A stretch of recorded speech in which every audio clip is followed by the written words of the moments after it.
হ্যাঁ এভরিওয়ান, কেমন আছো তোমরা সবাই জানিও। আজকে ছিল ভীষণ বৃষ্টি।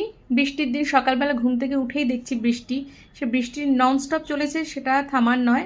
আর এই দেখো আমার একটা পাগলি মেয়ে, সবাই বলে নাকি আমার মেয়ে বড় হয়েছে, মোটেও নয়। তোমরা সেটা দেখে বুঝতেই পারছো। ট্রেন্ডিং ভিডিও রিলস করছে, তাও আবার এই ট্রেন্ডিংটা রাতের বেলা, এরা করছে দিনের বেলা। দেখো এটা আমার দোকানের স্টাফ, ওদের কথার কিছু বলার নেই। ও হাতে বোতল নিয়ে জলটা যে ফেলছে, অবশেষে কি করলো, নিজেরাই স্নান করছে। আবার এমন করে ওপর থেকে জল ফেলেছে যে নিচের লোকের গায়ে পড়েছে। ওরা ভেবেছে বৃষ্টির জল ভেবে কেউ কিছু বুঝতে পারবে না, অথচ ওরা এটা বুঝতে পারছে না যে একসাথে অনেক জল পড়লেই যে কেউ বুঝতে পারবে যে নিশ্চয়ই ওটা কেউ ফেলেছে ওপর থেকে।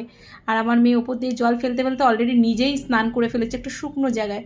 তো বুঝতেই পারছো চারিদিকে একই জল, আর শুকনো ঘরের মধ্যেও পুরো জলে জলাকার। দেখো কেউ এরা কম নেই, কেউ ওরা আমার কথা শোনে না, সবাই এইভাবেই ওরা করছে। আসলে ওরা